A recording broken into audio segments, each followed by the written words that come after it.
And we're going to talk about this situation, Rob, in Baltimore with the Orioles. And first they suspended their broadcaster, and now they've brought him back. Rob G., give us the summary of what's going on down there with the Orioles. Yeah, so on July 23rd, Orioles play-by-play broadcaster Kevin Brown said during the broadcast, had a whole graphic explaining everything, about how Tropicana Field, home of the Tampa Bay Rays, has been a house of horrors for them, that they just have not been winning, that they routinely get smacked while they play there. They haven't won a series like in 17 series or something? In fact, this season alone, they've won as many games there this year as they had in the previous 3 seasons combined. So he was just talking about how poorly that they've played. Well, very quietly, after the game, the team decided that he would be suspended for his comments, which they felt were inappropriate to talk about the Baltimore Orioles. It wasn't until Awful Announcing, The Athletic, the New York Post, several other outlets came out a few days ago, actually they might have been yesterday and the day before, and reported that the reason why he had been off the air since July 23rd was because of these comments. Obviously, you had a huge blowback. You had Michael Kay go on the air for the Yankees game. You had the Mets announcers. All these different broadcasters were talking about it during their games last night. And so again, earlier this afternoon on Tuesday, the Orioles quietly announced that Brown would be back in the booth on Friday and refused to acknowledge whether or not his absence was suspension related, only calling it a, quote, personal matter. Well, Chris, I listened to the comments. Okay. He didn't say anything. It was a stated fact. Ridiculous. And anyway, Chris, you've been on pregame shows. That when they make the graphics and all that, there's producers and other people who are involved with that. He didn't do that on his own. He didn't put together those. Right. Yeah. Right. So the people who are running the show, it was the most obvious thing. Here the Orioles are having this great year. Chris, looks like they're gonna win the division, or they're in the hunt to win the division, and you're worried about a broadcaster giving you facts? He didn't say, God, this team is lucky to be where we are, and the Orioles really stink, and Tampa Bay should win the division, and I don't know how the Orioles are, like anything like that. He was stating straight fact. Chris, when you listen to the tape, I was waiting for it. Wait for it. And it never came. And it was over. He never said anything. Nick, did you hear it? Nick, hop on. Well, the thing is, you can say it. Yeah, I think you're right in talking about the tone of it.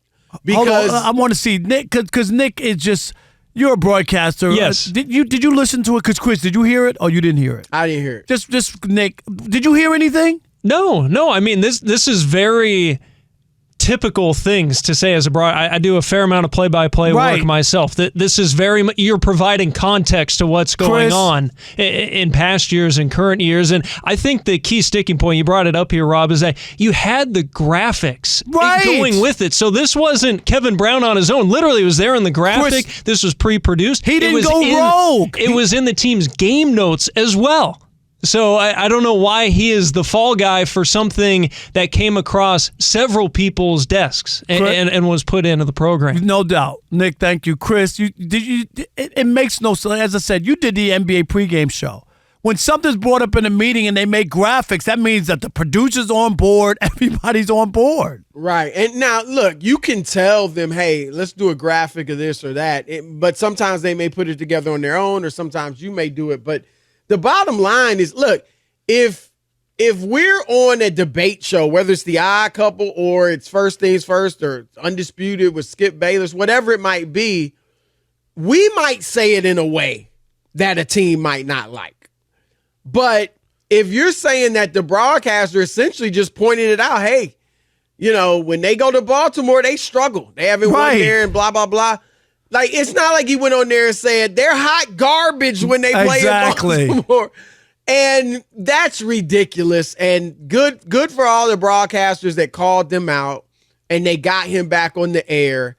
And look, Rob, we do know that hometown teams or websites often will want, soft coverage. Right. Rob, when I first got to FS1, and obviously I was fresh off of covering the NBA for decades with ESPN and the New York Times, and a couple times local Fox stations wanted me to go on and talk about their teams. And I would talk about it like a national guy. I wouldn't give all of the, I wouldn't just praise them. They're 32-50, and they want me to praise them, and I would give the real. And sometimes they were like, he was a little too harsh on our team and all, and that's local stuff. And Rob, you and I talk about that. Look, sometimes, a league or a team may actually have a site where they really more so maybe a league where they let you just report, right? And if it's negative, but they let it go. But oftentimes these teams and what they want from their announcers as well, the announcers or the reporters, Rob, if they on the site and they on the station and the channel, they want everything to be favorable. But in this case, it sounds like, you have to paint the picture. You have to be, you're right, you have to give context to the situation. No doubt. Nick, you got one last thing to add on that? Yeah, just quickly. Also, the title of the graphic was, what was it? Tropical Depression. Right. So I wonder if this graphic guy got a suspension as well. You know what? The producer probably got the business too, Chris, that they weren't happy. And you know what? Coming up in baseball justice, David Justice was an analyst for the Yankees. He's going to talk about, his scenario and circumstances there and how sensitive these guys are, Chris. Right. But go ahead. I don't understand it. And you know what it did, Chris? It took away from the Orioles, which is a nice story. Great season. Am I right? Right. Why Absolutely. are we talking about this instead of that team? Yep. No, that's a great point. And they messed up.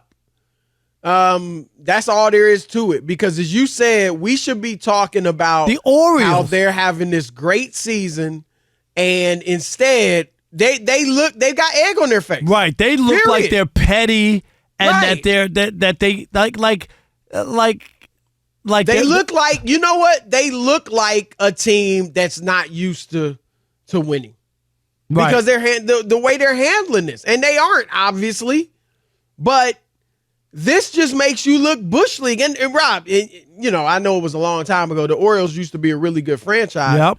And they've, been on some tough times, having made the playoffs in about 6-7 years or something like that.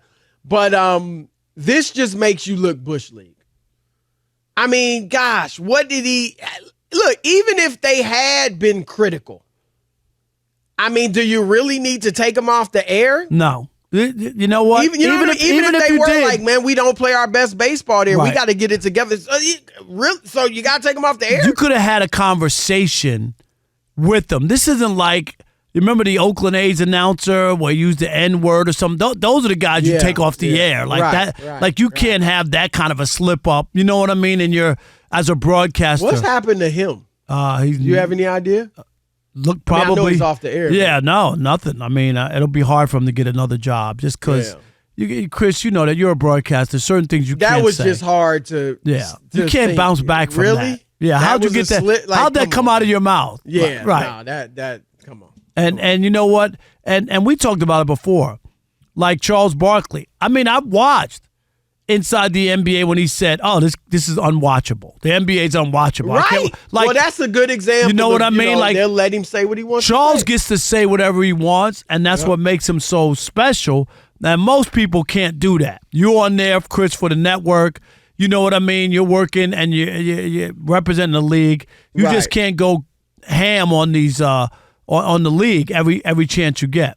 I'll give you this. Well, there's some that think, and I have no idea if this is true, but there's some that think Jeff Van Gundy was let go at ESPN because he was often critical of the referees.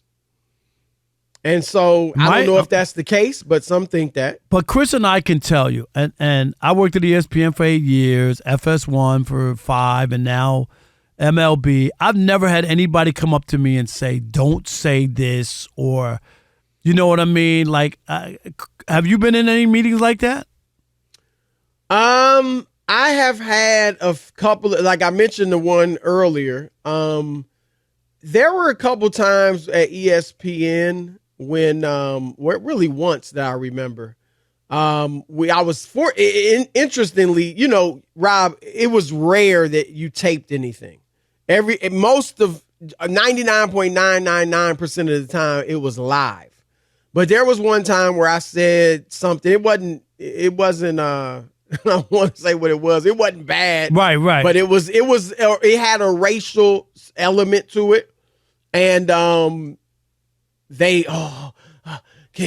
we retape that? Can retape that, Right. But that was one time. But for the most part, never. But normally, like going into it, and that was like something they probably thought it was a little too hot. Yeah. But I've never been told like straight up, like don't say anything negative. Don't say anything negative about baseball. Don't say anything about the commissioner.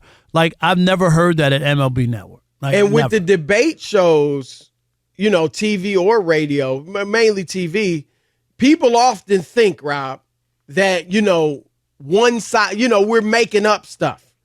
Like you and I used to co-host Undisputed, filling in for Skip and Shannon at times. And a lot of times people think, one guy takes one side and one guy takes the other. It's not like that. Like you and I have done that a lot. Obviously, I still do it with First Things First. And you say what you feel. Right. It sometimes is better, or most often is better when you disagree. But I've never I've done First Take, Undisputed, First Things First, all of them. And never have I been told, or has the other guy been told to take a side just so we can fabricate a debate. I've never been in a room or in a meeting with anybody. People used to ask me that all the time. Oh, does Skip just do that? I said, that's not a part of what we do. People will read through that. You just can't do it like that.